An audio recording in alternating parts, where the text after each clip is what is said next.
करना चाहूँगा। ताऊ जी, क्या मानना है कि जो ये पुलवामा में हमला हुआ, जो आतंकवादी घटना हुई है, उसमें आप कितना आहत हैं और क्या मानते हैं कि किस प्रकार की कार्रवाई होनी चाहिए, और होगी तो कैसे होगी, और नहीं हो रही तो क्यों नहीं हो रही? तो सीधा अटैक करने चाहिए, जो फौज कम किए ना वहाँ से हमेशा ने वो उनको फिर दोबारा फौज लगाना चाहिए, क्योंकि हमको वहाँ रह चुके हैं, हमको पता है ना वहाँ के घर में कैसे आदमी रहते हैं। वो हमसे मिले रहेंगे, दूसरे वहाँ बैठाएंगे। और दूसरी बात हमारे जो सिक्योरिटी है वो सिक्योरिटी बहुत गलत कम है। सिक्योरिटी हमारे पहले बाहर आउट हो जाती है। जो हमारी फौज पहले बाहर जाएगी तो पहले ये न्यूज़ में यहाँ पर चैनल में पहले कर देंगे फलाने फौज वहाँ बाहर जा रही है। सबसे गलत है, हमारी सिक्योरिटी गलत है, तो नहीं बताना चाहिए। क्या अग्निवीर को कोई एक कारण मानते हैं? अग्निवीर बहुत गलत है। कौन सा कमी करी? अग्निवीर सर बहुत गलत है। आर्मी के लिए कम से कम जो है परमानेंट चाहिए। कल अग्निवीर भाग जाएगा तो कौन करेगा नौकरी? बिल्कुल, अग्निवीर को होना चाहिए, मोदी को अग्निवीर को झुकाना चाहिए, अग्निवीर करना चाहिए। तो क्यों यहाँ हमारे राजनेता एक तुरंत एक्शन नहीं ले पाते हैं, जबकि हिंदू मरता जा रहा है और वो आतंकवादियों का काम तो मरना ही है। उनको उससे मरने से कोई मतलब नहीं है, इनको चाहिए राजनीति, अब पैसे चाहिए उनको। हिंदुस्तान के अंदर कोई मर जाए, कोई घटना के कोई मिलता नहीं है, खाली कोई किसी को पैसे देंगे, बोलेंगे कि हमने पैसे दे दिए, उत्तराखंड से पैदा होता है, हमने पैसे दे दिए, मगर पैसे नहीं देते घर में, जनता की मीडिया, क्योंकि फौजियों को ऐसे काम नहीं करते ना। हमको पता है ना वहाँ रह चुके कैसे कैसे हालत में जाएगी। अब प्रधानमंत्री मगर नहीं करते वहाँ प्रधानमंत्री और अमित शाह का बहुत गलत बात है इनकी। नमस्कार ताऊ जी, आज कोटदार बाजार बंद ठीक, वो यहाँ कौन कि पहलगाम जम्मू कश्मीर में जो आतंकवादी घटना आई, जो उन्होंने धर्म पूछिकन गोली चले, आप क्या मान दो कि कड़ी कार्रवाई, सख्त कार्रवाई होनी चाहिए, कन होनी चाहिए? मेरा तरफ से तो बहुत बड़ी कार्रवाई होनी चाहिए। यो हम तो पसंद नहीं हत्या मरी गई, मतलब जी नहीं तो जी, और वो भी पूछिकन मरी हो। हाँ जी पूछ मरी माने ये मैं नहीं हूँ तो मैं हिंदू और मुस्लिम यार ये नहीं होना चाहिए। तो मेरे ऐसे बर्ताव उन्होंने किया है, बहुत बेकार है, बहुत डबल होना चाहिए, सिंगल नहीं डबल होना चाहिए। मैं तो कहता साथ भी बर्ताव ऐसे ही होना चाहिए जैसा उन्होंने किया हिंदू के साथ। मुसलमान छोड़ रहे और हिंदू को मार रहे हैं, और गलती हमारे हिंदुओं की तो इन लोग पनाह दे रहे हैं। डबल होना चाहिए, सिंगल नहीं होना चाहिए, डबल होना चाहिए। जैसे इन्होंने मारा हिंदुओं को, इन कुछ सालों को मैं बीबी के बच्चों को सबको खत्म कर देना चाहिए, सालों को इनका बस ही खत्म कर देना चाहिए। आप ये देखिए ना, वहाँ पर जो महिलाएं थी वो रो रही थी, मना कर रही थी कि भाई मत मारो, लेकिन फिर भी उन्होंने बोला कि कलमा पढ़ के सुनाओ, अगर नहीं सुना सकते तो गोली मारे। हिंदू को मार रहे हैं, गोली, अब मुसलमान को छोड़ रहे हैं। ये सरासर गलत है, गलत कानून है, गलत है। हमारे हिसाब से तो बहुत गलत है ये नहीं होना चाहिए। और हमारी प्रधानमंत्री से विनती है कि मतलब ये प्रधानमंत्री नरेंद्र मोदी साहब जल्दी से जल्दी कार्रवाई होनी चाहिए, बहुत सख्त कार्रवाई, हैंड टू हैंड कार्रवाई होनी चाहिए। मोदी साहब को ये खबर पहुंचनी चाहिए कि हैंड टू हैंड कार्रवाई होनी चाहिए। वैसे जैसा उन्होंने सबक दिया है उनको डबल सबक देना चाहिए। वैसे उन्हें खबर तो हो गई है, जो कि पाकिस्तान में उन्होंने दूतावास भी बंद कर दिया है, यहाँ हिंदुस्तान में भी पाकिस्तान का दूतावास बंद कर दिया, और ये बोल दिया है कि पाकिस्तानी जितने भी हैं सब के सब चले जाएं एक हफ्ते के अंदर। इनके आधार कार्ड, इनके राशन कार्ड, इनका सब कुछ बंद कर दिया, सुविधा इनकी सारी बंद कर दी जाए।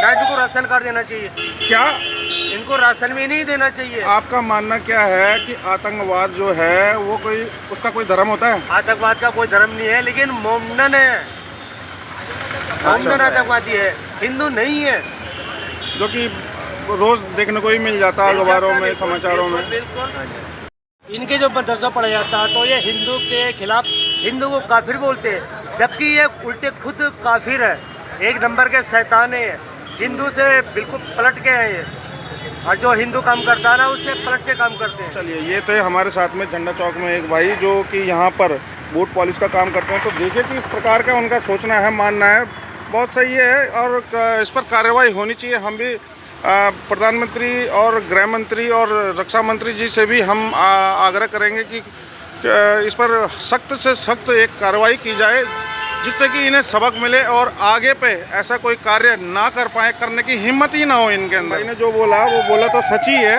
कि इनकी जो किताबें हैं, इनकी जो मदरसों में जो किताबें पढ़ाई जाती है, उनमें भी यही बताया जाता है कि इन गैर धर्म का, इनके धर्म से अलग धर्म का जो भी व्यक्ति है वो काफिर है। अब काफिर है तो क्यों उन काफिरों के साथ में रहते हो, क्यों वहाँ का राशन लेते हैं, क्यों वहाँ रोज़गार करते हैं, क्यों वहाँ पर उनके साथ भाईचारा की बात करते हैं? ये भाईचारा बोल कर हम अपने आप को ही तो धोखा दे रहे हैं। तो दोस्तों, झंडा चौक का मार्केट लाल बत्ती का मार्केट पूरा बंद है और हम अब बढ़ रहे हैं देव मंदिर की ओर, जहाँ पर कि बीजेपी के जो प्रबुद्ध जन हैं वो पूरा मार्केट जो खुली हुई दुकानें हैं उनको बंद कराने की कोशिश कर रहे हैं। और अभी हम मोटर नगर पे पहुँचे हैं। अरे पर ये क्या, देखिए मैं आपको दिखाने की कोशिश कर रहा हूँ कि यहाँ पर पूरा मार्केट अभी बंद पड़ा हुआ है, जो कि लेकिन यहाँ पर मोटर नगर में जो मदिरा की दुकान है वो खुली हुई है। अब ये क्यों और किस एवज में, क्या कारण है ऐसे कि पूरा मार्केट, पूरा भाबर, पूरा कोटद्वार और यहाँ पर बंद हो रखा है और जो बंद नहीं है उनको बंद कराया जा रहा है। आप देखिए कि शराब की जो दुकान है मोटर नगर पर वो खुली हुई है। क्या ये यहाँ के नागरिक नहीं है? क्या इन्हें दुख दर्द तकलीफ नहीं होती? कोई ऐसा काम होता है, क्रियाकलाप होता है, कोई ऐसी बात होती है तो ये क्यों नहीं बंद करते इस दुकान को? क्या 2 घंटे दुकान बंद रखने से कोई दिक्कत परेशानी हो जाएगी इन लोगों को? और मैंने आपको जो चीज़ें यहाँ कोटद्वार में दिखाई हैं, निम्बूचौड़ में मैंने कुछ दुकानें ऐसी दिखाई हैं जिनमें कि जो खुली हुई हैं। मुझे लगता नहीं कि उन्हें किसी के दुख दर्द से, किसी की संवेदना से कुछ मतलब होगा। उन्हें मतलब केवल रोटी खाने से, मुंह से खाओ पीछे से निकालो, बस उनका काम इतना ही रह गया। उनका समाज के प्रति लगता नहीं कि कोई दायित्व तो वो अपना समझते हैं। और उसके बाद जब मैं झंडा चौक पहुंचा, झंडा चौक मोटर नगर पहुंचा, तो मोटर नगर में मैंने आपको सरकारी शराब की दुकान भी खुली हुई दिखाई। अब ये सरकारी शराब की दुकान क्यों खुली हुई है भाई? क्या 11 बजे तक ये बंद नहीं कर सकते? चलिए ठीक है, एक बार के लिए आप ये कहेंगे कि ये सरकारी शराब की दुकान है, सरकारी दुकान है, ये खुल सकती है। परंतु सवाल ये कि जब भारत सरकार पाकिस्तान में अपनी एम्बेसी बंद करवा सकती है और पाकिस्तान की एम्बेसी भारत में बंद करवा सकती है, दिल्ली में बंद करवा सकती है, तो ये सरकारी शराब की दुकान 2 घंटे के लिए क्यों बंद नहीं हो सकती? बड़ा अहम और वाजिब सा सवाल। जबकि देखिए कि दुर्गापुरी के शराब का ठेका भी खुला हुआ है, मोटर नगर का शराब का ठेका, शराब के ठेके जहाँ हैं वो सब खुले हुए हैं। मुझे लगता है कि जो लोग इस प्रकार का काम, इस प्रकार की सोच रखते हैं, उन लोगों का आगे से साथ देने की ज़रूरत नहीं है। और आप लोग क्या मानते हैं इसमें, कमेंट के माध्यम से सूचित कीजिएगा। कुछ बुद्धिजीवियों से भी बात करेंगे, परंतु आप यहाँ देखिए कि कुछ दुकानें खुली हुई हैं। यहाँ पर लगता है इन्हें कोई मतलब नहीं है कि यहाँ देश में क्या घटित हो रहा है, क्या नहीं हो रहा है। जिस प्रकार बंद का आह्वान किया गया है, यहाँ आप देख सकते हैं कि कोई फ़र्क नहीं है, कोई असर नहीं है और लगता है कि कुछ होने वाला नहीं है। जिस तरह ये मार्केट काफ़ी परसेंटेज के हिसाब से तो बंद की गई है, परंतु यहाँ कुछ दुकानें ऐसे संचालित हो रही हैं। और मैं ये देखिए, क्यों इन लोगों को ये समझ में नहीं आता कि 2-3 घंटे अगर दुकानें बंद कर दी जाएंगी तो इनकी सेहत पे कोई फ़र्क नहीं पड़ेगा, परंतु सेहत पे फ़र्क पड़ेगा तो किसकी? आप देखिए, ये निम्बूचौड़, दुर्गापुरी तो मैंने आपको दिखाया, दुर्गापुरी तो मैं दिखा चुका हूँ आपको, और अब दिखा रहा हूँ मैं आपको ये निम्बूचौड़ चौरा, जहाँ पर कि आज बंद का आह्वान किया गया 11 बजे तक। परंतु कुछ लोगों को कोई फ़र्क नहीं पड़ता उससे कि क्या कुछ यहाँ पर हमारे आजू बाजू, हमारे देश में घटित हो रहा है, हमारे राज्य में हो रहा है, या फिर कहीं कुछ और हो रहा है। इनको मुझे लगता है कि केवल खाने पीने से फ़र्क पड़ता है इनको। इनके ये देखिए, देख रहा है सब कुछ है, लेकिन फिर भी कोई असर नहीं, कोई फ़र्क नहीं।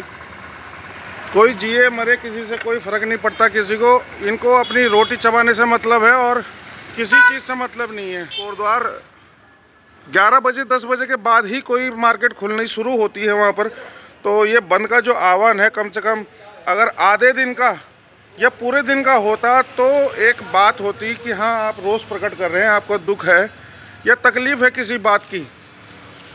परंतु जिस प्रकार पहलगाम में वहाँ पर आतंकवादी हमला हुआ है और वहाँ पर 27 से 28 लोगों की जो निर्मम नृशंस हत्या हुई है, उसके विरोध में आज जो बंद का आह्वान किया गया था,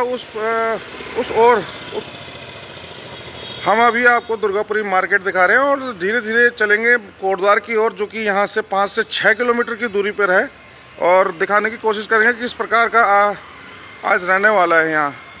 मैंने आपको सर्वप्रथम दुर्गापुरी चौराहा दिखाया है, फिर उसके बाद निम्बू चौट, देवी मंदिर, लाल बत्ती, और अब आए हैं हम झंडा चौक पर।